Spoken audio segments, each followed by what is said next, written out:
Plant से related बात करेंगे, गौर से देखिएगा, इंपॉर्टेंट चीज है। जैसे मान लीजिए ग्रीन प्लांट, मैंने बार बार बताया ग्रीन प्लांट फोटोसिंथेसिस कैसे करेगा। तो एनवायरमेंट से क्या लेगा, कार्बन डाइऑक्साइड लेगा, सॉइल से क्या लेगा, वाटर प्लस मिनरल्स लेगा, और तब जाके C6H12O6 बनाएगा, बट लाइट के प्रेजेंस में बनाएगा। ये सब आपको आ रहा है कि लाइट कैसे आ रहा है, लाइट कैसे स्ट्राइक कर रहा है, फोटो सिस्टम फर्स्ट क्या होता है, सेकंड क्या होता है, बहुत डिटेल बता दिया नहीं। तो ये चीज क्या है, ग्लूकोज का फॉर्मेशन कैसे होगा, ये क्लियर। तो ग्लूकोज तो बन रहा है, लेकिन प्रॉब्लम ये है कि वाटर कैसे ट्रांसपोर्ट होकर ऊपर जा रहा है।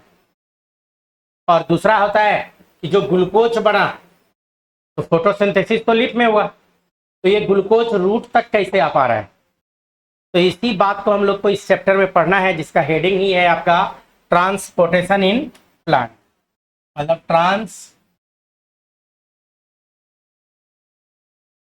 ट्रांसपोर्ट इन प्लांट या पोर्टेशन इन पोर्टेशन। हाँ हाँ हाँ, दिख गया दिख गया दिख गया, TRANS पोर्टेशन।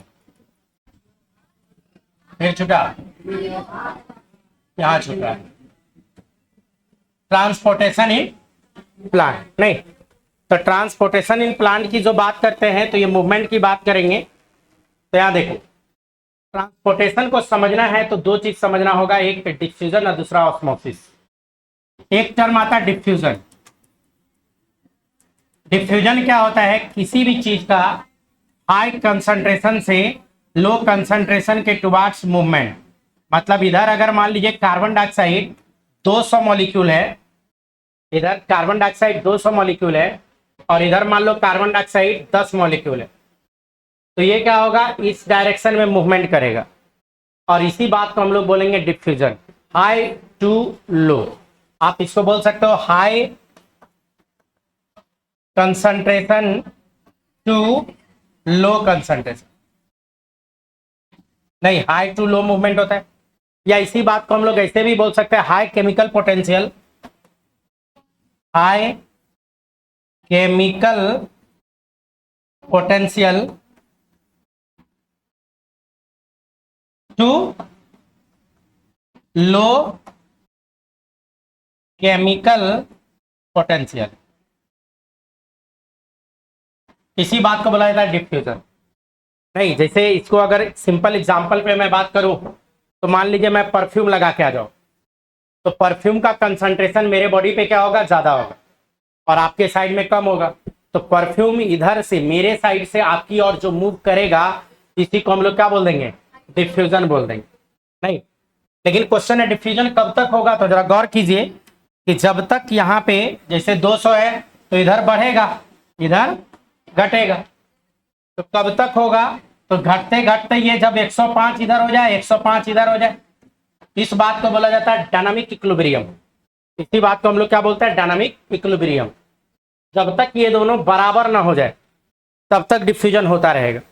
अब क्या डिफ्यूजन रुक जाएगा या अभी भी होगा, अभी भी होगा। अगर 5 मॉलिक्यूल इधर जाएगा तो सेम टाइम में 5 मॉलिक्यूल इधर आएगा। डिफ्यूजन कभी रुकता नहीं। आप बोल सकते हो नेट फ्लो जीरो होता है। आप ये बोल सकते हो कि जब दोनों बराबर आ गया, जिसको बोले डायनामिक इक्विलिब्रियम,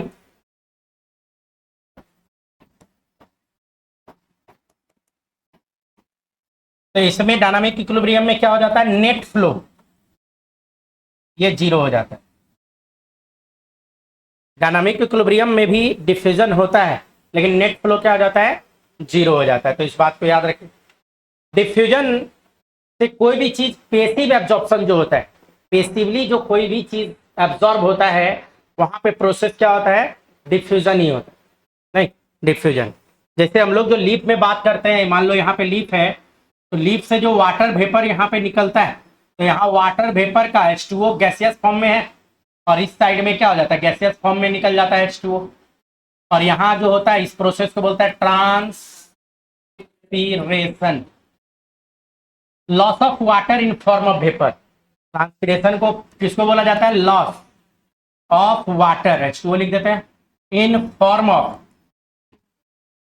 वेपर। इसी बात को क्या बोला जाता है? Transpiration, loss of water in form of vapour. तो ये ट्रांसपिरेशन कहलाता है। अब जो डिफ्यूजन है वो कहां कहां यूज होगा? एक तो जो कार्बन डाइऑक्साइड ले रहा है, कार्बन डाइऑक्साइड जो बाहर से ले रहा है तो गारंटी है बाहर का कंसंट्रेशन इसका क्या है? ज्यादा है, और लीफ के सेल के अंदर इसका कंसंट्रेशन क्या है? कम है, इसीलिए कार्बन डाइऑक्साइड को ले पाता है। मैंने बताया था, याद कीजिए, कि लीफ के अंदर वाटर जब टूटेगा तो ऑक्सीजन का कंसंट्रेशन अंदर में क्या होगा? अंदर में ज्यादा होगा, बाहर ऑक्सीजन क्या है? कम। तो ऑक्सीजन क्या हो जाएगा? बाहर आ जाएगा। तो जो गैसियस एक्सचेंज होता है, जो gaseous exchange between environments and, आपको कह सकते हैं कि यहाँ का जो प्लांट है या प्लांट का लीफ है, या यू कहिए कि लीफ का जो स्टोमाटा है, वहां पे जो होता है वो डिफ्यूजन के कारण ही होता है। इवन आप रेस्पिरेटरी सिस्टम पढ़े, रेस्पिरेशन, तो वहां भी जो गैसियस एक्सचेंज हो रहा था हमारा इन्वायरमेंट और लंग्स के बीच, वो डिफ्यूजन के कारण ही हो रहा था। इवन लंग्स और ब्लड के बीच वो भी डिफ्यूजन के कारण ही हो रहा था। डिफ्यूजन का ढेर सारा टाइप होता है। जैसे इस तरह का जो डिफ्यूजन होता है हम लोग बोलते हैं इसको सिंपल डिफ्यूजन। एक होता है फैसिलिटेड डिफ्यूजन। फैसिलिटेड डिफ्यूजन वो है जहां फैसिलिटी प्रोवाइड करेगा। जैसे मान लो ये किवाड़, अगर किवाड़ ना होता तो हम लोग को इस रूम में आने में, दरवाजा ना होता तो इस रूम में आने में हम लोग को क्या था? प्रॉब्लम था। तो ये दरवाजा हम लोग को क्या किया? फैसिलिटी प्रोवाइड किया कि इधर से आप आ सकते हैं, इधर से आप जा सकते हैं। तो ये जो फैसिलिटी है ये दरवाजा के द्वारा दिया गया।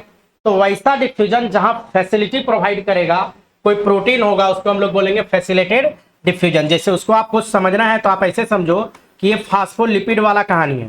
ये क्या है? फास्फोलिपिड। याद आ गया होगा, शुरू में ही पढ़ाया था, पहला दूसरा क्लास। फास्फोलिपिड का head polar, tail non polar होता है, हेड पे नेगेटिव चार्ज होता है। नहीं, इसमें पढ़ाया था। ये जो फास्फोलिपिड वाला कहानी है, अगर मैं डिफ्यूजन की बात यहाँ पे करूं तो मान लो यहाँ पे कार्बन डाइऑक्साइड है, तो कार्बन डाइऑक्साइड कहीं से भी घुस सकता है, कहीं से भी आ सकता है।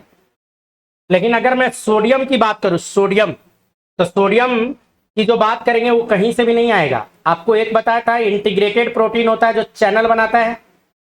नहीं, और सोडियम की जो हम लोग बात करते हैं तो मान लो सोडियम आयन है, तो सोडियम पे प्लस चार्ज है, तो सोडियम आयन इधर से कभी भी नहीं जाएगा। क्यों नहीं जाएगा? क्योंकि इस पे निगेटिव चार्ज है, इस पे पॉजिटिव चार्ज है। तो ये क्या करेगा? रोक देगा। कभी भी इधर से कोई भी पॉजिटिव या कोई निगेटिव वाला इधर से क्रॉस ही नहीं कर सकता है। आयन जब भी क्रॉस करेगा वो चैनल के थ्रू ही जाएगा, आएगा। तो ये चैनल इसको क्या कर रहा है? आयन के लिए फैसिलिटी प्रोवाइड कर रहा है, इसीलिए हम लोग इसको बोलते हैं फैसिलिटेड डिफ्यूजन। जहां फैसिलिटी प्रोवाइड करेगा या चैनल के थ्रू कोई चीज आर पार हो रहा हो तो उसको बोलेंगे फैसिलिटेड डिफ्यूजन। और मेम्ब्रेन में कहीं से भी आर पार हो जा रहा हो तो उसको सिर्फ बोला जाएगा डिफ्यूजन। क्लियर है? एक आता है ऑस्मोसिस। जल्दी से क्लिक कीजिए इसको। सॉरी सॉरी सॉरी, डिफ्यूजन कभी एक्टिव नहीं होता है। नहीं, डिफ्यूजन कभी एक्टिव नहीं होता। आप एक्टिव जहां बोलिएगा वहां एटीपी खर्च करना होगा, और एटीपी जहां खर्च हो गया वो एक्टिव डिफ्यूजन है ही नहीं। और साइड, अब साइड होंगे तो गिर जाएंगे। हो गया? वो एक्टिव ट्रांसपोर्टेशन कहलाता है।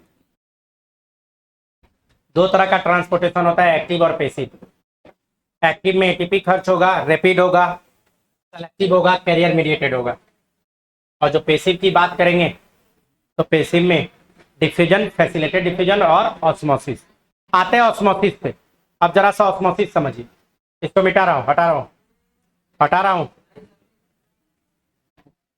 लिख रहे हो? लिखो नहीं, क्लिक करो। लिखोगे तो फिर बहुत टाइम लगेगा बच्चा,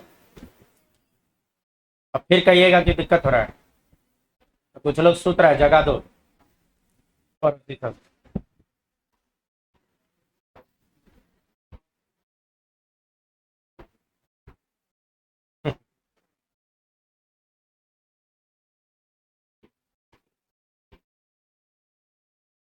हो गया? भरू? हटाऊं?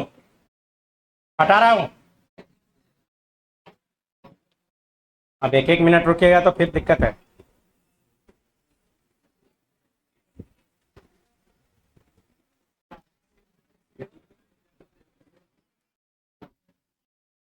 भर जाऊं? पीछे लिख रहा है बच्चा।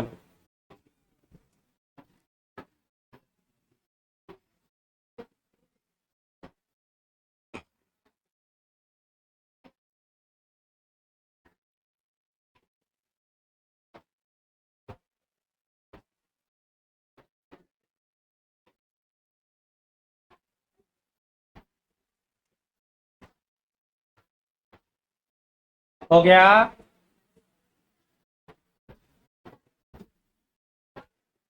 चलो हटा रहा हूं, बहुत हो गया। Clean clean clean clean clean clean clean. चले देखिए, नेक्स्ट हम लोग बात करते हैं ऑस्मोसिस का। ऑस्मोसिस, देखो देखो देखो, एक कंटेनर ले लो। ऑस्मोसिस समझना है तो एक कंटेनर लो, एक दूसरा भी कंटेनर ले लो। अब देखो यहां, इसको मान लो ए, इसको मान लो, बोर्ड पे नजर रखना। इसमें मान लो 10 लीटर वाटर ले लो और इसमें 2 केजी चीनी, और इधर भी 10 लीटर वाटर लो और इधर डाल देते हैं 1 केजी चीनी। बोर्ड पे नजर रखना है। अब मैं आपसे पूछूं कि बताओ बच्चों, कंसंट्रेशन किसका ज्यादा है, ए का कि बी का? ए का या बी का? ए का कंसंट्रेशन ज्यादा है, बी का कंसंट्रेशन कम है। ज्यादा कंसंट्रेशन वाले को बोला जाता हाइपर, और सॉल्यूशन के लिए टर्म आता टोनिक। ज्यादा के लिए हाइपर, तो क्या बोलेंगे? Hyper tonic. और इधर बोलेंगे हाइपोटोनिक। 2 टर्म आ गया। चलो ये भी लिख देते हैं, ज्यादा चीनी मिला दी है तो ज्यादा मीठा हो जाएगा, मीठा ज्यादा, और इधर मीठा कम। ठीक है, एक बात बताओ, चीनी इसमें है, चीनी जो इसमें डाले तो चीनी इसी में है या कहीं और चला गया? घुलने के बाद चीनी यहीं रहेगा या कहीं और चला गया? पक्का इसी में है? पक्का? तो चीनी जब इसी में है तो चीनी दिखता तो नहीं है, तो चीनी गया कहां? तो क्या होता है कि वाटर मॉलिक्यूल जो है वो चीनी को चारों साइड से क्या कर लिया? चीनी के क्रिस्टल को घेर लेता है, तो नहीं दिखता है। वैसा वाटर मॉलिक्यूल जो, बोल रही है, बोलो, वैसा वाटर मॉलिक्यूल जो चीनी को घेरे हुए है, वैसे वाटर मॉलिक्यूल को बोलते हैं बॉन्डेड वाटर। और वैसा वाटर मॉलिक्यूल जो फ्री है, फ्री घूम रहा है जहां तहां, इसको बोलेंगे फ्री वाटर।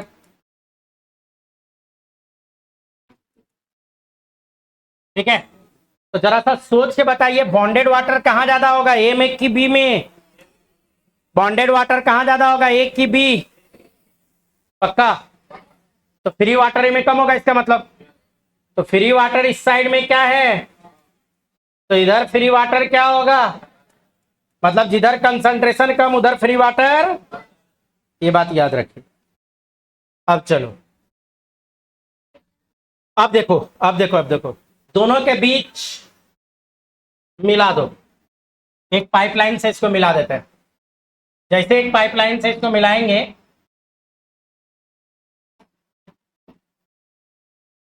नहीं, अब डिफ्यूजन स्टार्ट हो जाएगा। कोई भी चीज का डिफ्यूजन होता है हाई टू लो। तो जरा सा सोच के बताओ, चीनी किधर से किधर मूव करेगा, ए टू बी या B to A? A to, पक्का ना? चीनी का मूवमेंट। चलो इधर जरा सा इधर आओ। सॉल्यूशन किसको बोलते हैं पता है? सॉल्यूट प्लस,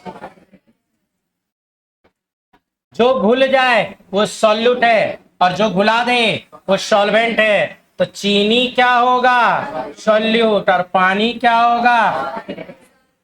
इसका मतलब मैं बायोलॉजिकल टर्म में बोलूं तो सॉल्यूट ए टू बी आ रहा है। जरा देखो, हाइपरटोनिक किसके कारण? चीनी के कारण, सॉल्यूट के कारण। तो क्या बोलेंगे? सॉल्यूट ए से बी में आ रहा है। ज्यादा मीठा किसके कारण? सॉल्यूट के कारण। तो ए टू बी आ रहा है, कोई दिक्कत नहीं। लेकिन फ्री वाटर तो इधर ज्यादा है, तो वाटर का मूवमेंट किधर से किधर, फ्री वाटर का मूवमेंट किधर से किधर होगा, बी से ए की ओर होगा। और वाटर जो घुला देता है सब कुछ, उसको क्या बोलते हैं, ये तो डिफ्यूजन हो रहा है, ये तो डिफ्यूजन हो रहा है। लेकिन ऑस्मोसिस में एक लाइन लिख सकते हो, osmosis is a special types of diffusion. Diffusion ही है लेकिन स्पेशल है। क्या बात है स्पेशल, चलो देखते हैं इसको, क्या बात है स्पेशल, उसको देखते हैं। देखो इसमें लगा दो, अब यहां लगा दो सेमी परमेबल मेम्ब्रेन। क्या लगा देना है, semi permeable membrane, SPM. Semi permeable membrane का प्रॉपर्टी होता है कि ये सोल्यूट को अपने से में से आने जाने नहीं देता है। मतलब सेमी परमेबल लगा है, सेमी मतलब आधा, आधा चीज के लिए परमेबल है, तो ये सोल्यूट को रोक देगा, इसको आने जाने नहीं देगा, इसको भी आने जाने नहीं देगा, इसको भी आने जाने नहीं देगा, लेकिन सॉल्वेंट को तो आने जाने देगा। और यही सॉल्वेंट जो बोले तो वाटर मॉलिक्यूल आ जा रहा है कि नहीं, किधर से किधर, B2A। तो वाटर का मूवमेंट किधर से किधर, B2A। सॉल्वेंट का मूवमेंट किधर तो किधर, B2A। इसी बात को देखो कैसे बोल रहे हैं, flow of solvent molecule from lower concentration to higher concentration through semi permeable membrane is called osmosis. Flow of solvent molecule from hypotonic solution to hypertonic solution through semi-permeable membrane is called osmosis. Flow of solvent molecule from less switch to high switch through semi-permeable membrane is called osmosis. Flow of solvent molecule from high free water to low free water through semi-permeable membrane is called osmosis. Flow of flow of water molecule, अब solvent की जगह water बोल रहा हूँ, flow of water molecule from lower concentration to higher concentration through semi-permeable membrane is called osmosis. Flow of water molecule from hypotonic solution to hypertonic solution through semi-permeable membrane is called osmosis. Flow of water molecule from less switch to high switch through semi-permeable membrane is called osmosis. Flow of water molecule from high free water to low free water through semi-permeable membrane is called osmosis. 8 definition तैयार है, 8 definition तैयार है। नहीं नहीं समझ में आया, हो तो गया, और क्या, ऑस्मोसिस खत्म हो गया। अच्छा हाँ,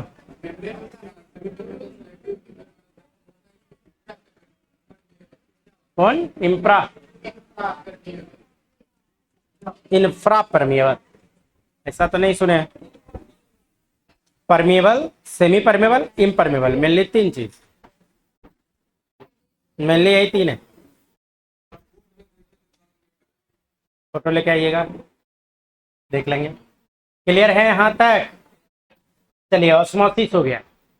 तो ऑस्मोसिस में कोई भी चीज का मूवमेंट किधर से किधर जाएगा याद रखना है आपको। फ्री वाटर देख लेना, उसके अकॉर्डिंग बात कर लेना, फ्री वाटर के अकॉर्डिंग आपको क्या करना है, बात कर लेना है। क्लियर है, हटू हटू हटू हटू,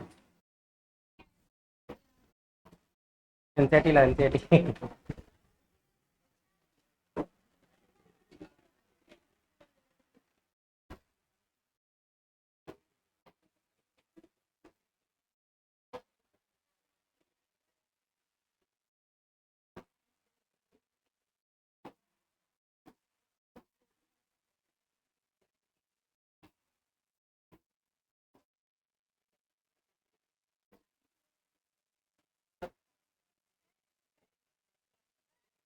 क्लियर है, चलो एक स्टेप आगे बढ़ते हैं, एक स्टेप आगे बढ़ रहे हैं।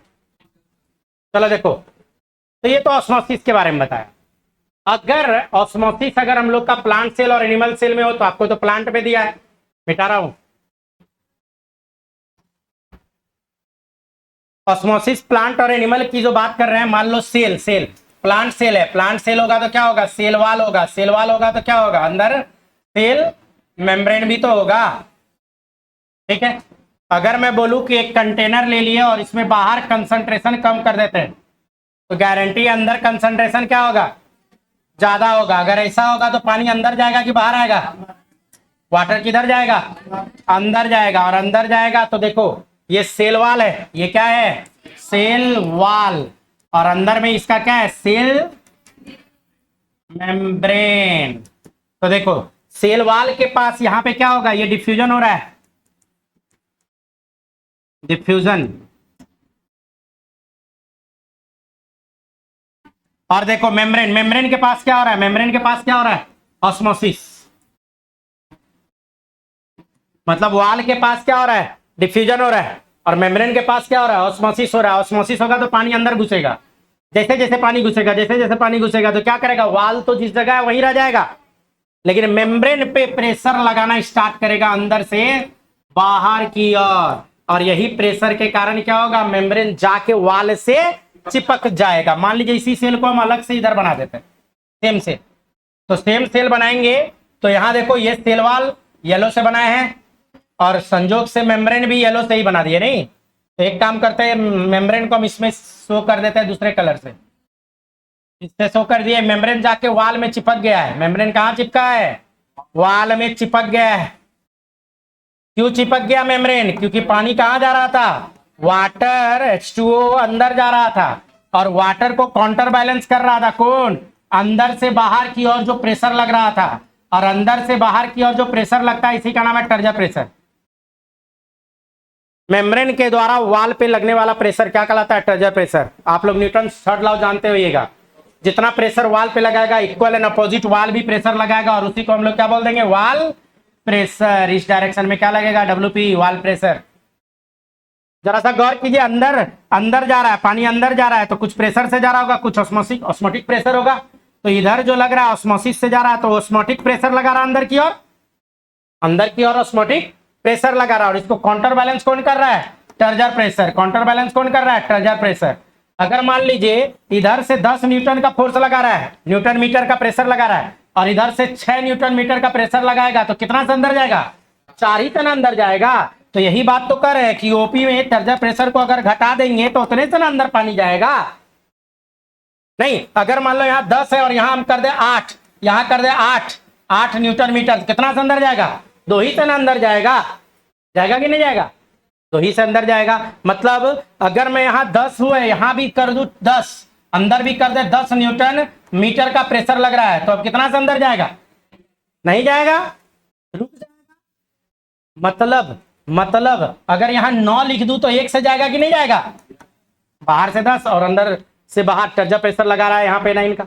तो कहने का मतलब ये है, कहने का मतलब ये है कि ये दोनों का डिफरेंस किसका, ओपी माइनस, इतने प्यास लगा हुआ है इसको, और उस बात को हम लोग बोलते हैं डीपीडी, डिफ्यूजन प्रेशर डिफिसिट। एक फॉर्मूला आता है डीपीडी का, डीपीडी बोले तो प्यासा, प्यासा, डीपीडी बोले तो प्यासा, नहीं तो प्यासा जो है, जो ज्यादा प्यासा है वो कम प्यासा से क्या करेगा, पानी को छीन लेगा। मतलब 2 सेल है, 2 सेल दे देगा, ये सेल है ए, ये सेल है बी, बोलेगा यहाँ डीपीडी का वैल्यू है 10, यहाँ बोल देगा डीपीडी का वैल्यू है 5, बोलेगा बताओ पानी ए से बी में जाएगा कि बी से में जाएगा, तो क्या होगा, ज्यादा प्यासा। डीपीडी कौन है, डीपीडी बोले तो प्यासा, ज्यादा प्यासा ये है तो पानी को खींच न लेगा, B2 वाटर लेगा, लेगा कि नहीं लेगा। क्लियर है कैसे लिया, यही बात तो समझाना है। यही बात क्या समझाना है कि ये आपका प्लांट है, ये आपका प्लांट है, और यहाँ पे आपका लीफ है, और लीफ में क्या होता है, वाटर का लॉस वेपर के फॉर्म में, जिसको बोले तो ट्रांसपीरेशन। पूरा प्लांट बॉडी किसका बना होगा, सेल का। पूरा प्लांट बॉडी किसका बना होगा, सेल का। यहाँ भी सेल होगा, इसके नीचे भी सेल होगा, सब एक दूसरे का सेल से सेल, सेल से सेल, सेल से सेल, और फाइनली रूट सेल से जुड़ा रहेगा। रहेगा कि नहीं रहेगा। जैसे सनलाइट आएगा, जैसे सनलाइट इस पे स्ट्राइक करेगा, यहाँ के वाटर मॉलिक्यूल को निकाल देगा, और जैसे वाटर मॉलिक्यूल निकाला तो आप एक काम करो, इसको लिख दो ए, इसको लिख दो बी, इसको लिख दो सी डी ई एफ। अब ए का क्या होगा, कंसंट्रेशन बढ़ गया, ए का कंसंट्रेशन बढ़ गया, क्या है, पानी निकल गया है, तो ये क्या करेगा, इधर से पानी को खींच नहीं लेगा, और जैसे इसका पानी खींचाएगा, ये सी से खींचेगा, सी डी से खींचेगा, डी से खींचेगा, ई से खींचेगा, सॉइल में भी वाटर तो होगा, लास्टली ये ले लेगा। समझ में आया कैसे ट्रांसपोर्टेशन होता है वाटर का, खींचते चला जाता है। और वाटर के ट्रांसपोर्टेशन में आपको ट्रांसपीरेशन का बहुत बड़ा रोल है। जब तक ट्रांसपीरेशन नहीं होगा तब तक खिंचाव उत्पन्न नहीं होगा। वाटर जो ऊपर की ओर जाता है, तो वाटर जो ऊपर की ओर जाता है उसमें 3 तरह का फोर्स काम करता है। एक ट्रांसपिरेशनल पुल, एक कोहेजन और एक एडहेजन।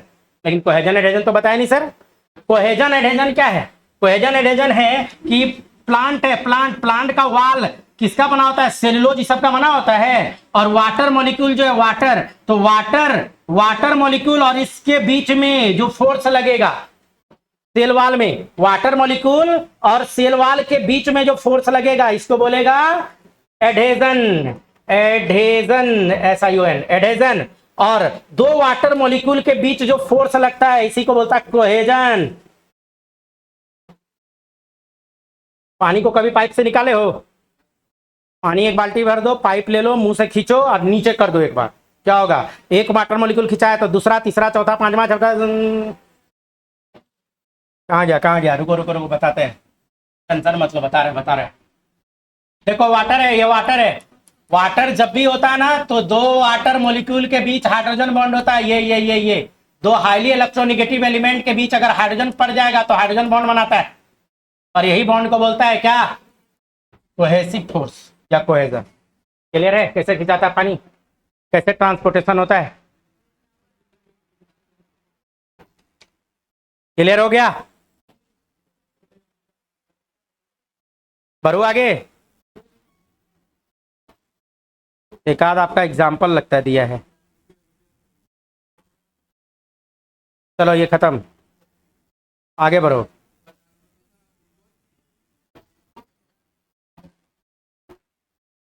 फ्लोएम के थ्रू होता है।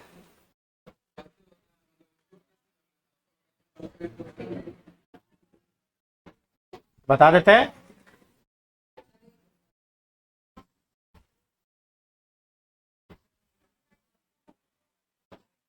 क्या हो गया? आप लोग में मेरा क्लास भी बहुत कम लगा है। हम आज देख रहे थे, कल से 12-13 को क्लासे लगा है अभी तक। चले हो गया? एक ये देख लो, ग्लूकोज का मिटाओ, हो गया? देखो देखो देखो, हटा रहे हैं।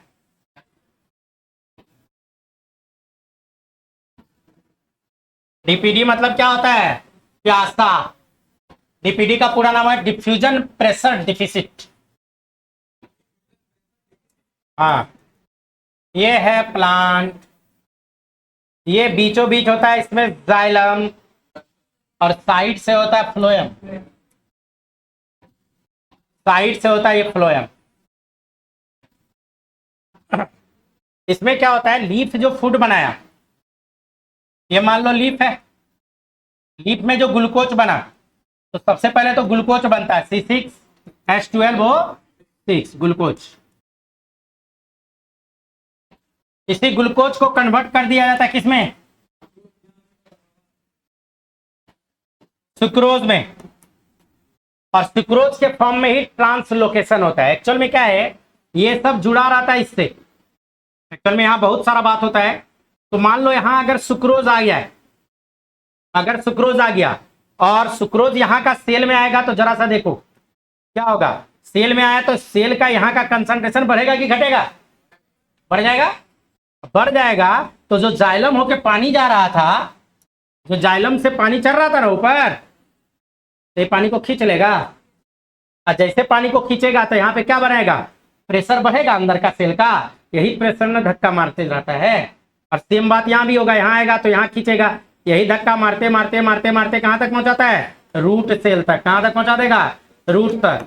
देखो रूट सेल को बोलेगा सिंक, जहां पे यूज हो रहा है। और जहां लीफ में बना था फूड, इसको बोलता है सोर्स। तो सोर्स से सिंक की ओर जो जाता है, यहाँ भी प्रेशर डिफरेंस के कारण ये एक सेल से दूसरे सेल, दूसरे में तीसरे, तीसरे से चौथे में। जैसे फ्लोएम को लोड किया जाएगा इसमें, फ्लोएम में फूड को जैसे लोड किया जाएगा उसको बोलता है लोडिंग। उसको क्या बोलता है? लोडिंग। और यहाँ जैसे यूज कर लेगा अनलोडिंग। नहीं, जैसे यहाँ पे जैसे सेल है, मान लो रूट सेल, ये मान लो रूट सेल। तो रूट सेल में जब ग्लूकोज आ गया और ग्लूकोज को टूट के एटीपी बना दिया, तो ग्लूकोज टूटा तो क्या हुआ? यहाँ का कंसंट्रेशन घटा कि नहीं घटा? कंसंट्रेशन घटेगा तो पानी बाहर खींचा जाएगा। समझ में आ गया? लोडिंग अनलोडिंग, यही चीज को लैंग्वेज में लिखा हुआ है। हाँ, ऊपर भी करेगा। तो ऊपर तो जनरली अपने ही बना लेता है ना।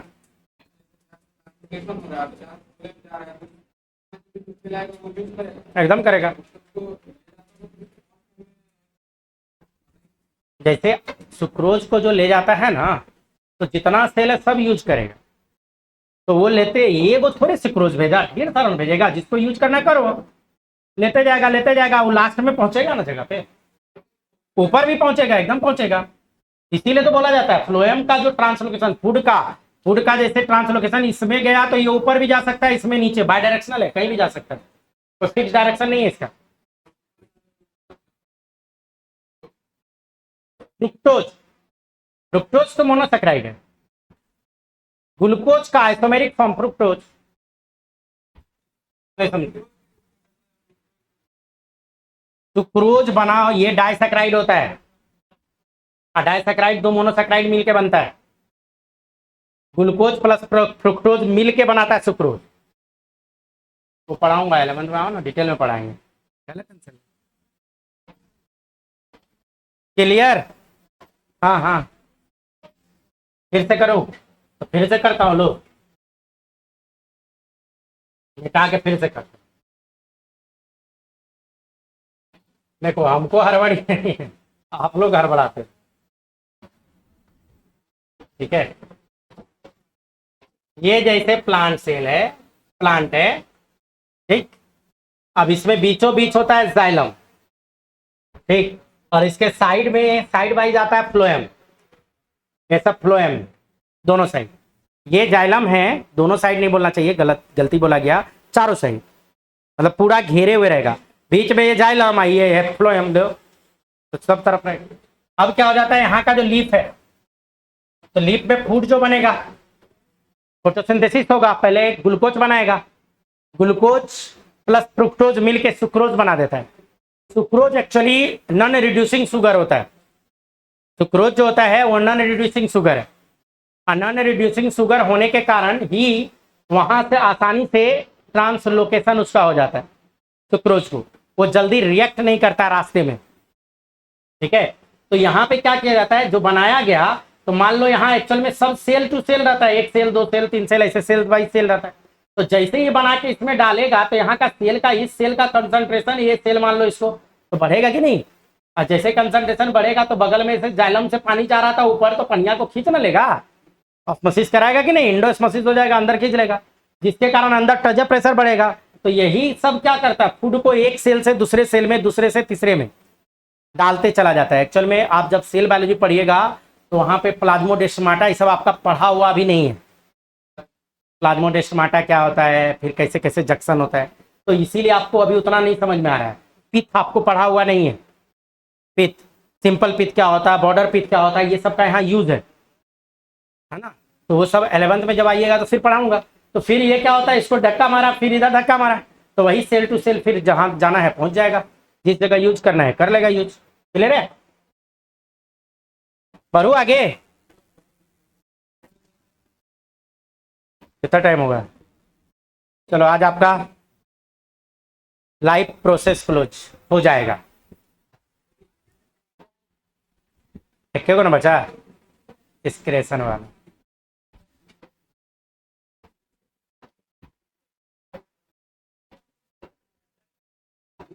अगला दिन नहीं होगा तो हेरिडिटरी देखते हैं। हाँ,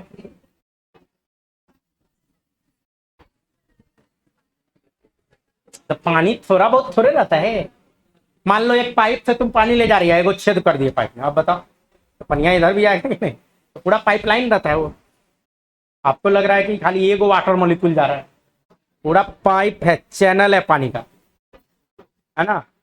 बोले ना यहाँ बात है ढेर सारा, लेकिन वही है कि आपका पढ़ा हुआ बहुत कुछ अभी नहीं है, फिर उधर घुसेंगे तो मालूम चलेगा, वो पीत उत सब बताना पड़ेगा, सिंपल पीत, बॉर्डर पीत। सिंपल पीत जो होता है बाय डायरेक्शनल फ्लो करता है, दोनों डायरेक्शन में, इधर भी जाने देगा, इधर भी आने देगा।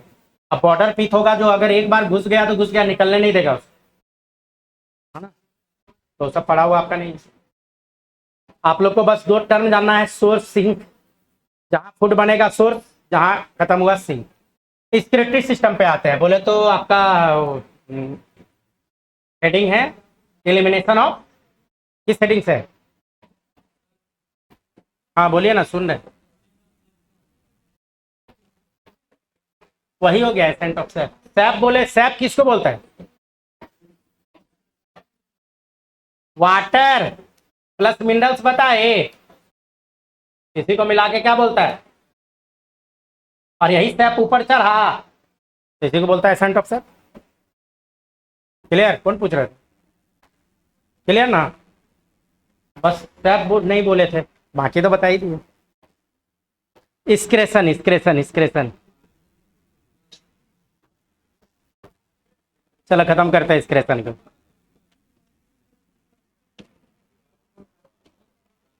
इस्क्रेशन इन प्लांट भी दिया नहीं, चलो इस्क्रेशन देखते हैं। एक्सक्रीटरी सिस्टम में देखना है तो निकालता हूं एक्सक्रेशन। चलो हटाऊं, हटा रहा हूं, हटा रहा हूं, हट गया। सामने में जो दिख रहा है स्केलेटन दिख रहा है, सर्कुलेटरी दिख रहा है और एक्सक्रीटरी दिख रहा है। तीन सिस्टम आपके सामने में यहां मौजूद है। पढ़ने में ध्यान है, वीडियो बनाने में उनको सब तो मेरा खींच के क्या करेगी?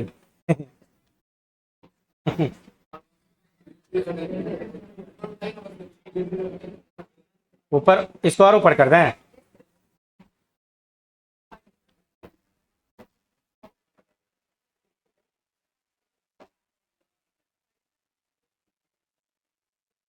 चलो देखो, अब ठीक है।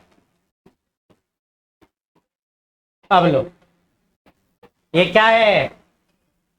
स्केलेटन दिख रहा नहीं?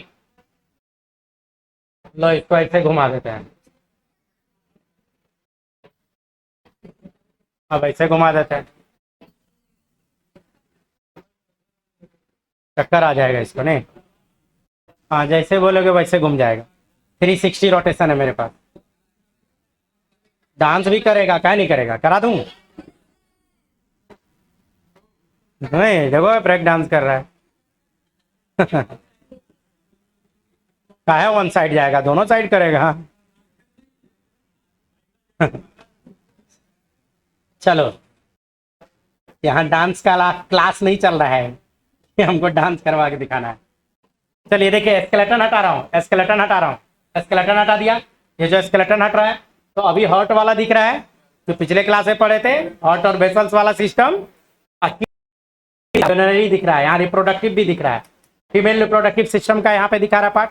खैर, मैं अभी फिलहाल सर्कुलेटरी को हटा रहा हूँ, ये हार्ट वाला जो है पूरा सिस्टम ही हटा रहा हूँ, क्योंकि मैं ये पढ़ा चुका हूँ। देखो, जैसे हार्ट वाला सिस्टम हटाए तो अब यहाँ दो सिस्टम है, एक रिप्रोडक्टिव और एक एक्सक्रीटरी सिस्टम दिख रहा है। और इसी पे अगर जूम कर दिया जाए, देखो जूम कर देते हैं, जूम ये हो गया, तो ये जो जूम हो गया तो यही किडनी है। वन पेयर किडनी मौजूद होता है हम लोग में।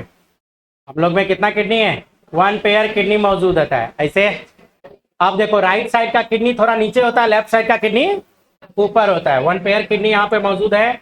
लेफ्ट किडनी और राइट किडनी जो आपको दिख रहा है, दोनों किडनी में डिफरेंस होता है। यहाँ पे अगर एक लाइन खींच दे तो यहाँ पे देखो ये चीज है। हाँ, एक्चुअल में राइट साइड में हमारा बड़ा सा लीवर होता है, तो लीवर होने के कारण राइट किडनी थोड़ा डाउन हो जाता है और लेफ्ट किडनी उधर वाला अप हो जाता है। तो लेफ्ट किडनी और राइट किडनी की बात कर रहे, तो दो किडनी यहाँ पे हम लोग का दिखता है। तो ये हमारा क्या है? एक्सक्रीटरी सिस्टम का पार्ट। एक्सक्रेशन में हम लोग क्या करते हैं, पहले ये सुनिए। जितना भी वेस्ट पार्टिकल है, जो भी चीज है, जो हमारा बॉडी का ये हमारा सेल जिसको निकाल दिया है, जिसका यूज हम लोग नहीं करते, उसी पार्ट को निकाल देना बाहर, एक्सक्रेशन कहलाता है। जैसे जनरली यूरिन के माध्यम से हम लोग क्या करते हैं? पास आउट कर देते हैं। यूरिया, यूरिक एसिड, ये सब पसीना जो हम लोग का निकलता है वो भी एक्सक्रेशन है। कार्बन डाइऑक्साइड जो हम लोग निकालते हैं वो भी एक्सक्रेशन ही है। नहीं, डाइजेस्टिव प्रोडक्ट में जो हम लोग फूड जो खाते हैं, जो अनडाइजेस्टेड फूड है, उसको जो हम लोग बाहर निकालते हैं वो भी क्या कहलाता है? वो भी एक्सक्रेशन ही कहलाता है। मतलब एक्सक्रेशन करता क्या है? तो ये हमारे बॉडी का होमियोस्टेसिस को मेंटेन करके रखता है। होमियोस्टेसिस क्या है? होमियोस्टेसिस की जो बात करें तो समान कंडीशन, होमो मतलब होता है सेम, स्टैटिक कंडीशन, एक जैसा कंडीशन को हमेशा मेंटेन करके रखता है। इसको अगर अच्छे से समझना है तो आप ऐसे समझो कि घर का किचन में कभी हम लोग कचरा लेके गए क्या? कभी कचरा लेके नहीं जाते, लेकिन रोज कचरा निकलता है कि नहीं? जरा इमेजिन कीजिए, कचरा ना निकाले, कचरा रोज रोज ना निकाले। एक दिन का कचरा, 2 दिन का, 10 दिन का, 20 दिन का, 1 महीना का, 6 महीना का, साल भर का कचरा किचन में जमा हो जाए तो आपको क्या लग रहा है, किचन किचन रहेगा या कचरा पट्टी बन जाएगा? उस किचन में फूड बना के नहीं खा पाओगे, अगर बना भी लिए तो खा नहीं पाओगे, और खा भी लिए तो बीमार पड़ जाओगे। तो ये तो दिक्कत वाली बात हो गई। किचन में प्रॉब्लम हो गया। क्यों प्रॉब्लम हो गया? क्योंकि हम लोग उसका साफ सफाई का ध्यान नहीं रखे। सेम उसी तरह से हमारे बॉडी का कोई भी सेल है तो सेल के अंदर बहुत सारा एक्सक्रीटरी प्रोडक्ट बनता रहता है। अगर इस एक्सक्रीटरी प्रोडक्ट को बाहर ना निकाला दिया जाए तो सेल में ये क्या हो जाएगा, भरता जाएगा, भरता जाएगा, भरता जाएगा, हमारा सेल ही मारा जाएगा।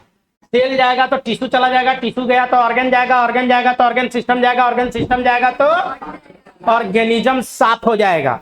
आप लोग देखते होगा डायबिटिक कंडीशन में लोगों का किडनी खत्म होता है, और जहां किडनी गया आदमी ही साफ हो जाता है। नहीं, किडनी गया तो आदमी ही साफ हो जाता है। नहीं, जो डायबिटीज जो होता है तो वहां डायलिसिस ऑप्शन होता है, दूसरा कहानी है। तो यहाँ पे क्या है कि किडनी हमारा क्या है, एक्सक्रीटरी सिस्टम का पार्ट है। यहाँ पे आपको पढ़ना है किडनी के बारे में, मेनली थोड़ा सा बात करना है। तो एक होम्योस्टेटिक मैकेनिज्म को मेंटेन करना है, और हम लोग को क्या निकालना है, नाइट्रोजिनस प्रोडक्ट। किडनी जो मेनली हमारा निकालता है, हमारा कह सकते हैं कि ब्लड फिल्टर करने का काम किसका है, किडनी का। ब्लड को फिल्टर करवाएगा कौन, किडनी। अब जो नाइट्रोजिनस प्रोडक्ट होता है तो हमारे पास हम लोग के अर्थ पे 3 तरह का ऑर्गेनिज्म मौजूद होता है। एक वैसा ऑर्गेनिज्म जो अमोनिया निकालता है। एक्चुअल में क्या है, हमारे सेल में जो एक्सक्रीटरी प्रोडक्ट में बनता है अमोनिया ही बनता है। अमोनिया हमारे लीवर में ढेर सारा बन जाता है, लेकिन क्या है कि अगर अमोनिया हमारे सेल में स्टोर रह जाए तो हम लोग मारे जाएंगे। ये बहुत ही ज्यादा टॉक्सिक प्रोडक्ट होता है। तो हमारा लीवर सेल क्या करता है, फट से इस अमोनिया को कन्वर्ट कर देता है यूरिया में। अमोनिया को कन्वर्ट कर देगा किसमें, यूरिया में। यूरिया लेस टॉक्सिक होता है। लगभग अमोनिया और यूरिया में कंपेयर किया जाए तो लगभग 1,00,000 टाइम लेस टॉक्सिक, कम टॉक्सिक होता है यूरिया। तो हमारा लीवर फट से अमोनिया जो बना हुआ था जहां भी बना उसको कन्वर्ट कर देता है। आप कहोगे सर अमोनिया कहां से आ गया, तो हम लोग में एमिनो एसिड था, याद आया? एमिनो एसिड है हमारे बॉडी में, क्या है, प्रोटीन है, और प्रोटीन को तोड़ेंगे तो एमिनो एसिड डाइजेस्टिव सिस्टम में, इसमें ये वाला नाइट्रोजनस प्रोडक्ट अमोनिया बना के रख देगा उसका मेटाबॉलिज्म में। तो उसको बाहर निकालना बहुत ही जरूरी है। आपको बता दूं, वैसा एनिमल जो ज्यादा पानी पीता है, या यूं कहिए कि पानी में ही रहता है, पानी में रहने वाला ज्यादातर, नॉट ऑल, ध्यान से सुनिएगा, पानी में रहने वाला ज्यादातर एनिमल, नॉट ऑल, पानी में रहने वाला ज्यादातर एनिमल क्या निकालता है, अमोनिया। अमोनिया निकालता है। पानी में रहने वाला ज्यादातर एनिमल क्या निकालता है, अमोनिया। जैसे मछली उछली जो निकालने का काम करता है वो क्या निकालता है, अमोनिया निकालता है। नहीं, जो मॉडरेट पानी पीता है, जैसे हम लोग यूरिया निकालते हैं। हम लोग क्या निकालते हैं, यूरिया। यूरिया से भी लेस टॉक्सिक होता है यूरिक एसिड। यूरिया से भी लेस टॉक्सिक होता है यूरिक एसिड। जो बर्ड सब है, बर्ड, चिड़िया, छिपकली, कभी देखा चिड़िया को बैठ के सुसु करते हुए? नहीं, कभी नहीं। उसका सुसु और पट्टी साथ में आता है।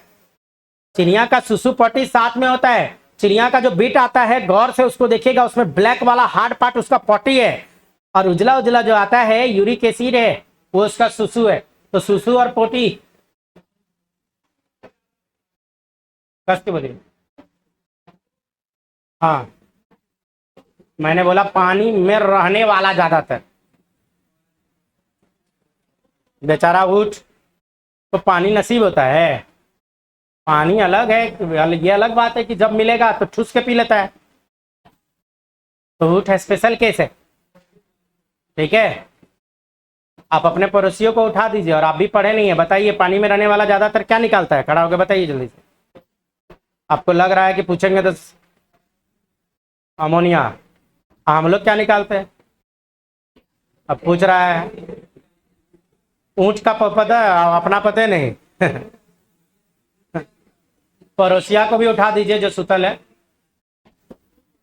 हाँ, उठ जा भाई, सुबह हो गया है। मतलब हद करके रखता है। यहाँ पढ़ने आए हो कि सोने? पढ़िए बच्चों, ठीक है। हाँ, पीछे बैठ के ये नहीं कि सुतल है तो पता नहीं चल रहा है सर को। बहुत देर से हम देख रहे हैं, लेकिन सोचे क्या बोले, फ्लो टूट जाएगा। अभी आपने फ्लो तोड़ ही दिया तो सोचे बोल ही देते अब। क्लियर है? दोनों सुतल है बहुत देर से। बताओ आज क्या पढ़ा है? सबसे पीछे मेरे एकदम सामने है, बताओ क्या पढ़ा है आज? पढ़ाए क्या? चैप्टर का नाम बता दो या टॉपिक का नाम। टॉपिक का लाइफ प्रोसेस और पिछला 10 दिन से चल रहा। क्या प्लांट में क्या? ट्रांसपिरेशन। उसको बोलने में भी तकलीफ है, सुन के बोल रहा है पता नहीं चल रहा है इसका सुने उसका सुने। क्या ट्रांसपोर्टेशन? किसका ट्रांसपोर्टेशन? प्लांट का ट्रांसपोर्ट करवाना है? प्लांट को उखाड़ के ले जाएगा क्या दूसरे जगह? क्या होता है ऑस्मोसिस बताओ? गलत बोल दिया। इतना 8 को डिफिनेशन अभी बोल के निकले हैं। आपके जो जस्ट सामने है पड़ोसिया, उसको भी उठा लो, जस्ट सामने। हाँ उठ जाइए। बहुत नींद मारे तो बताइए ऑस्मोसिस क्या है? आप लोग इंटेलिजेंट है, बताइए ऑस्मोसिस क्या होता है?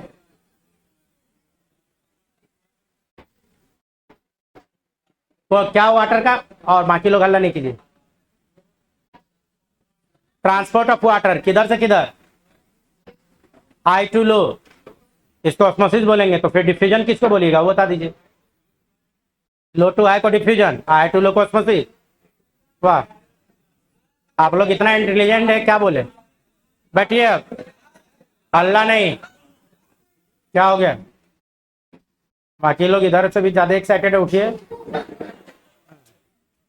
खड़ा हो जाइए। बहुत एक्साइटेड है आप ऑस्मोसिस बताने के लिए, तो बता दीजिए। खड़े होइए जरा सा। सोचना क्या है जल्दी, अब बोल दीजिए ऑस्मोसिस का कोई भी एक डिफिनेशन। क्या हो गया भाई, मुंह दाब के क्या हंस रहा है?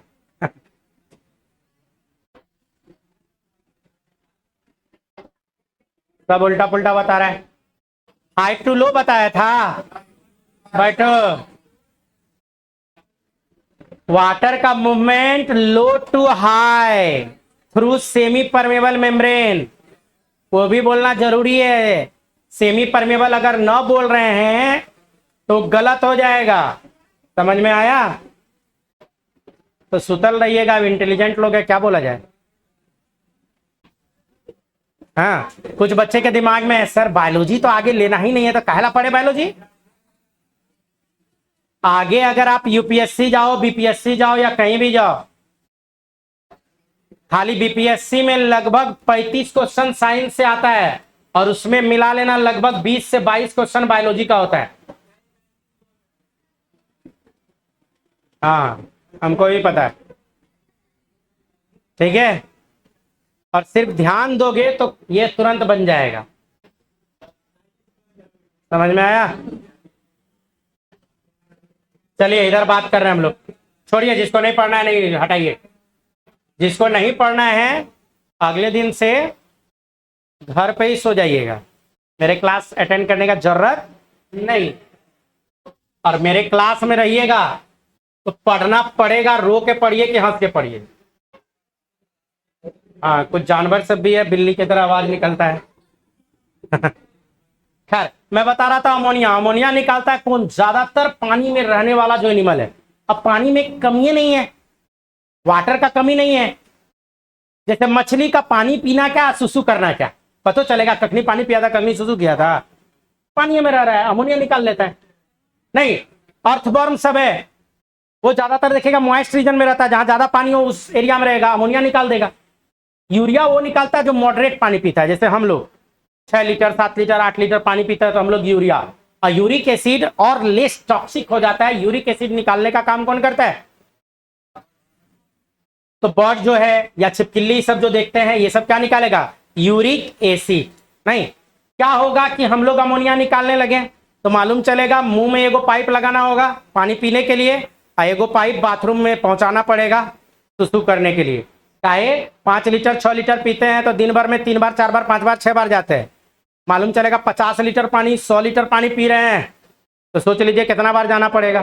तो मालूम चलेगा बाथरूम में रहना पड़ेगा। क्या नहीं होगा, नहीं समझ रहा आपका। अच्छा, किडनी फेल नहीं होगा, हाँ, तो वहां पे वो निकालना पड़ेगा, नहीं तो पानी ज्यादा निकालना पड़ जाएगा।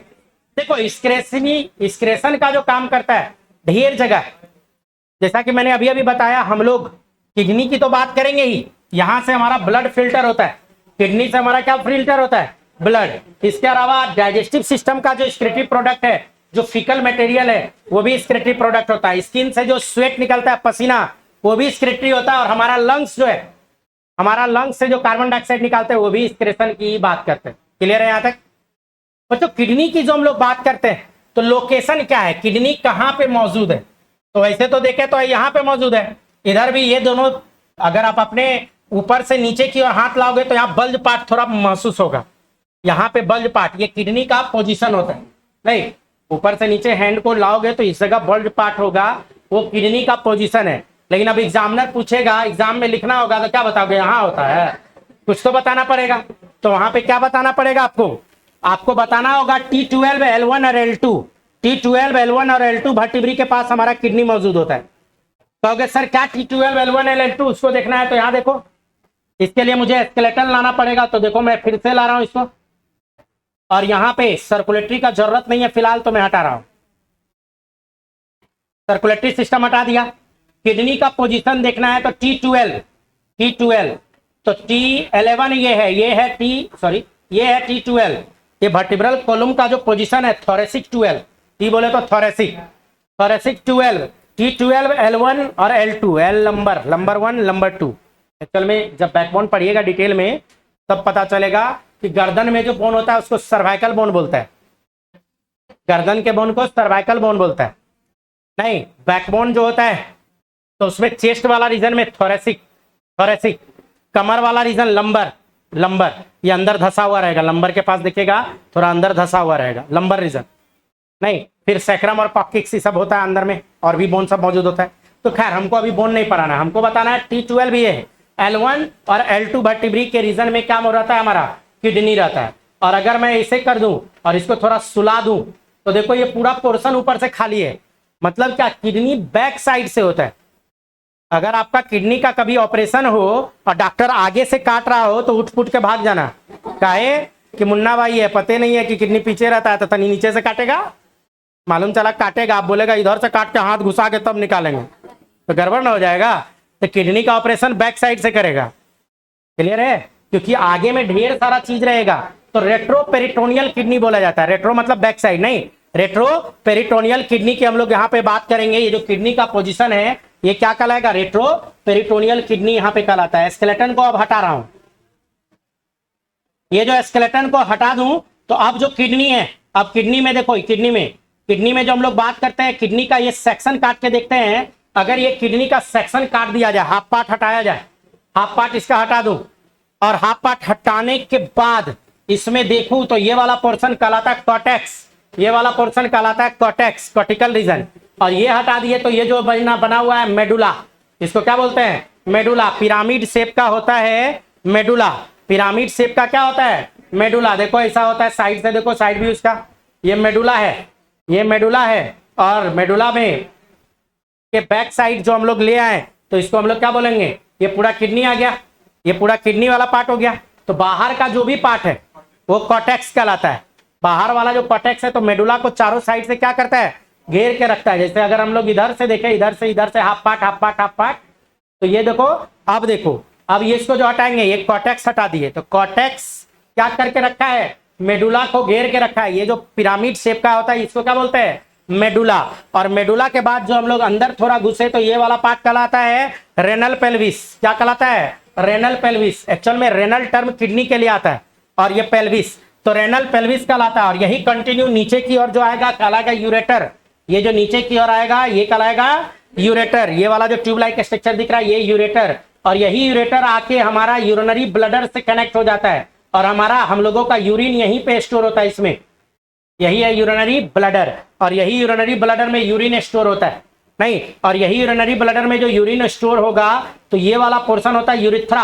यूरिथ्रा होते हुए यूरिन क्या हो जाता है, पास आउट हो जाता है। नहीं, यूरिथ्रा होते हुए यूरिन पास आउट हो जाता है। क्लियर है? तो यूरिनरी ब्लडर का पोजीशन क्या है? तो यूरिनरी ब्लडर का अगर पोजीशन देखा जाए तो फीमेल में ये है यूटरस, जिसको बोलते हैं बच्चेदानी। नहीं, यही बच्चेदानी के एकदम सामने में मौजूद होता है क्या, यूरिनरी ब्लडर। ये यूटरस वाला पार्ट है और उसी के सामने ये यूरिनरी ब्लडर, और इधर से यूरिथ्रा होते हुए ये पास आउट हो जाता है। ये वाला ओपनिंग वेजाइनल ओपनिंग है, फीमेल का रिप्रोडक्टिव ट्रैक का ओपनिंग, वेजाइनल ओपनिंग या बर्थ कैनाल का ओपनिंग भी आप बोल सकते हो। नहीं, बर्थ कैनाल इसलिए कि बेबी का जो जन्म होता है वो वेजाइना होते हुए होता है, नेचुरल बर्थ जो होता है। तो खैर रिप्रोडक्शन वाला टॉपिक में थोड़ा सा बात करेंगे हम लोग इस पे। तो ये इस तरह से यूरिनरी ब्लडर होते हुए निकल जाएगा। अब क्या है, किडनी जो है, तो इसी में मैं देख पा रहा हूं आपके एनसीईआरटी में किडनी का आपका दिया हुआ है क्या, यूनिट के बारे में, किडनी के यूनिट के बारे में दिया हुआ है। नेफ्रॉन के बारे में थोड़ा सा बात करना है, तो आइए नेफ्रॉन के भी बारे में बात करेंगे हम लोग नेफ्रॉन के बारे में भी बात करेंगे। तो नेफ्रॉन निकाल के दिखाते हैं, नेफ्रॉन निकाल के दिखाता हूं तो ज्यादा अच्छा रहेगा। किडनी का यूनिट जो होता है क्या कहलाता है, नेफ्रॉन। किडनी का यूनिट क्या कहलाता है, नेफ्रॉन। नहीं, यहां देखो ये किडनी दिख रहा है, किडनी का एक तो ये पार्ट को काट के यहाँ बड़ा किया गया है और यहाँ पे नेफ्रॉन आपको दिख रहा है, और उसी नेफ्रॉन को बड़ा करके यहाँ दिखा रहा है। नेफ्रॉन में जो पार्ट होता है ये वाला पार्ट ग्लोमेरुलस कहलाता है, सॉरी बोमेंस कैप्सूल कहलाता है, और उसमें जो ये ब्लड वाला पोर्शन होता है ये ग्लोमेरुलस कहलाता है। इसको बोलता है प्रोक्सिमल कन्वोल्यूटेड ट्यूब्यूल। ये होता है डिसेंडिंग लूप, नहीं लूप ऑफ हेनले कहलाता है, यहां से लेके यहां तक नीचे, इधर इधर। पहले ये तो देखो, यहां पे जो हम लोग बात कर रहे हैं, देखो देखो देखो, यहां पे जो बात कर रहे हैं, तो ये वाला पोर्शन जो है यहाँ, ये इससे आगे का ये जो पोर्शन है, ये वाला पोर्शन, इसी पे हाथ चला दे तो ये कहलाता है बोमेंस कैप्सूल। ये वाला ब्लैक वाला जो पोर्शन बनाया बोमेंस कैप्सूल। यहां वाला ये टेढ़ा मेढ़ा वाला रीजन होता है, इसको बोलता है प्रोक्सिमल कन्वोल्यूटेड ट्यूब्यूल। फिर इसके नीचे ये डिसेंडिंग लूप ऑफ हेनले, फिर ये पतला हो जाता है, फिर ये और पतला वाला ही ऊपर उठता है, फिर अचानक से मोटा भी हो जाता है, यहां तक डिसेंडिंग लूप ऑफ हेनले। उसके बाद ये जो जिगजैग जिगजैग स्ट्रक्चर दिख रहा है इसको बोलता है डीसीटी, डिजिटल कन्वोल्यूटेड ट्यूब्यूल, और इसको बोलता है collecting duct. Collecting duct nephron का पार्ट नहीं होता है, नेफ्रॉन का पार्ट यहीं तक होता है। कोई भी पूछे अगर आपसे नेफ्रॉन का स्ट्रक्चर, तो नेफ्रॉन के स्ट्रक्चर में बोमेंस कैप्सूल मिल जाएगा, प्रोक्सिमल कन्वोल्यूटेड ट्यूब्यूल शॉर्ट में पीसीटी मिलता है। नहीं, यहां से नीचे वाला जो भी पोर्शन है इतना दूर, इसी को बोलते हैं हम लोग क्या, लूप ऑफ हेनले, और उसके बाद इधर मिलता है डिजिटल कन्वोल्यूटेड ट्यूब्यूल, और वो कलेक्टिंग डक्ट से जाके मिल जाता है। जैसे एक नेफ्रॉन, एक कलेक्टिंग डक्ट, इधर से भी नेफ्रॉन आएगा दूसरा, तो कलेक्टिंग डक्ट से ढेर सारा नेफ्रॉन आके मिलेगा। नहीं, तो इसको बोलता है कलेक्टिंग डक्ट। और ऐसा ही कलेक्टिंग डक्ट अगर ढेर सारा आपस में मिल जाए तो उसी को बोलता है डक्ट ऑफ बिलानी, और वही सब डक्ट ऑफ बिलानी सब आके फिर जाके किडनी में खुलेगा, कहाँ पे, पेपिलरी रीजन में। लेकिन ये सब जो बात बताया तो बहुत बात आपको समझ में नहीं आया होगा, मुझे पता है, तो टेंशन नहीं लेने का, समझाता हूं मैं, अभी समझाता हूं। देखो हटाए और इसी में आ जाएगा, अभी बताते हैं। नेफ्रॉन बना के दिखा रहा हूं, नेफ्रॉन वाला पार्ट हम लोग बनाएंगे, और नेफ्रॉन बना के हम लोग देखेंगे कि नेफ्रॉन में कौन कौन सा पार्ट आपका मौजूद है। नेफ्रॉन में कौन कौन सा पार्ट आपका मौजूद है। देखो नेफ्रॉन जो होता है ना, ये ट्यूब लाइक स्ट्रक्चर होता है। नेफ्रॉन की जो बात करें, ये ट्यूब लाइक, देखो देखो देखो, ऐसे ट्यूब है, एक साइड ब्लंट एंड होता है, एक खुला हुआ एंड है। अगर एक उंगली इसमें घुसा दे, एक उंगली घुसाएंगे तो ऐसा होगा कि नहीं, ये ऊपर वाला पार्ट हट जाएगा। नहीं, इसी चीज को अगर ढंग से बनाया जाए तो यही होता है बोमेंस कैप्सूल, कप लाइक स्ट्रक्चर, इसी को क्या बोलते हैं, बोमेंस कैप्सूल। और यही बोमेंस कैप्सूल में टेढ़ा मेढ़ा वाला रीजन, इसको बोलता है पीसीटी, प्रोक्सिमल कन्वोल्यूटेड ट्यूब्यूल। और यही ट्यूब लाइक स्ट्रक्चर जो नीचे आता है डिसेंडिंग लूप ऑफ हेनले, फिर अचानक से पतला होता है, फिर ये मोटा होने लग जाता है ये, और फिर आके ये और मोटा होगा, फिर ऊपर जाएगा, फिर ये टेढ़ा मेढ़ा हो जाता है, और यही जाके कहाँ मिल जाता है, यही जाके मिल जाता है किससे, कलेक्टिंग डक्ट। आपको बता दूं कलेक्टिंग डक्ट नेफ्रॉन का पार्ट नहीं होता है, कलेक्टिंग डक्ट नेफ्रॉन का पार्ट नहीं होता है, नेफ्रॉन का पार्ट केवल येलो वाला पोर्शन है। क्लियर? इसमें जो है येलो वाला पोर्शन जो है, तो इसमें हम लोग क्या बात कर रहे हैं, बोमेंस कैप्सूल, बोमेंस कैप्सूल। नहीं तो ये है बोमेंस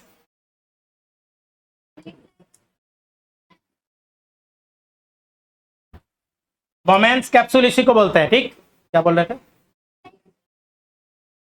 बात करेंगे। देखो देखो ये है, देखो देखो मेरे हैंड को देखो, मेरे हैंड को देखो, मेरे हैंड का ये फिंगर वाला पार्ट मेरे बॉडी से दूर है कि नजदीक है? दूर है। डी फोर दूर, डी फोर डिस्टल, डिस्टल बोले तो दूर। और ये वाला रीजन क्या है, पास। ये वाला रीजन क्या है, पास। ये प्रोक्सिमल रीजन है मेरे हैंड का और वो डिस्टल रीजन है।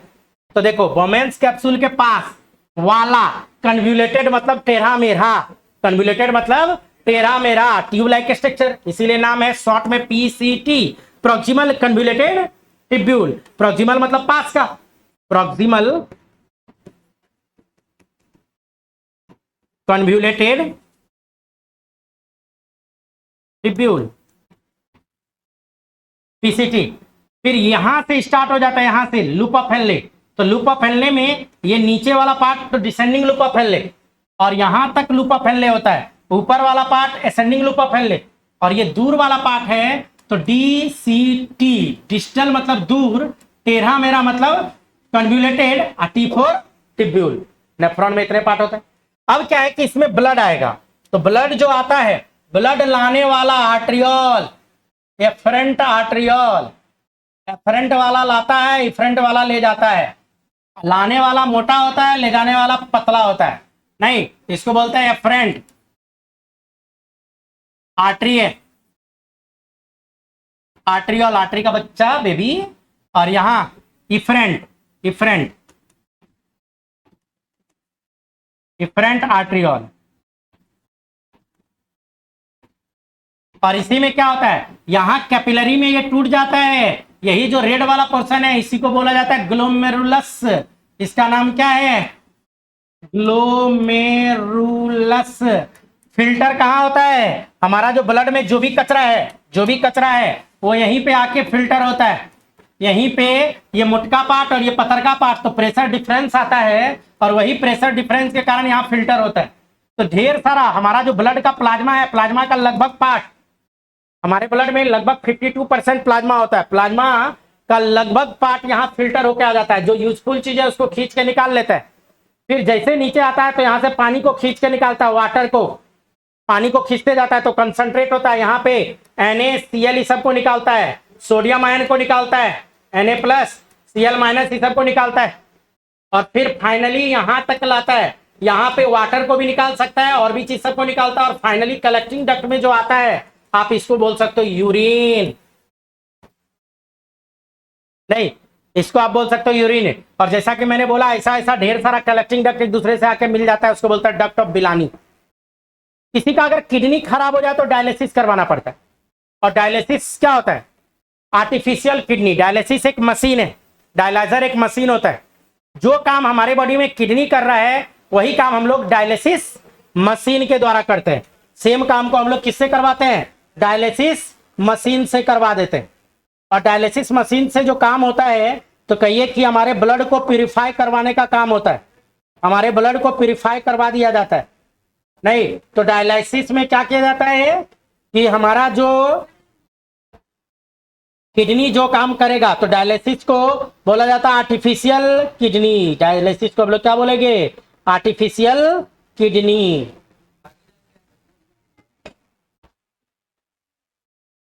डायलिसिस, रुक जाइए, अभी कुछ खोज रहे हैं।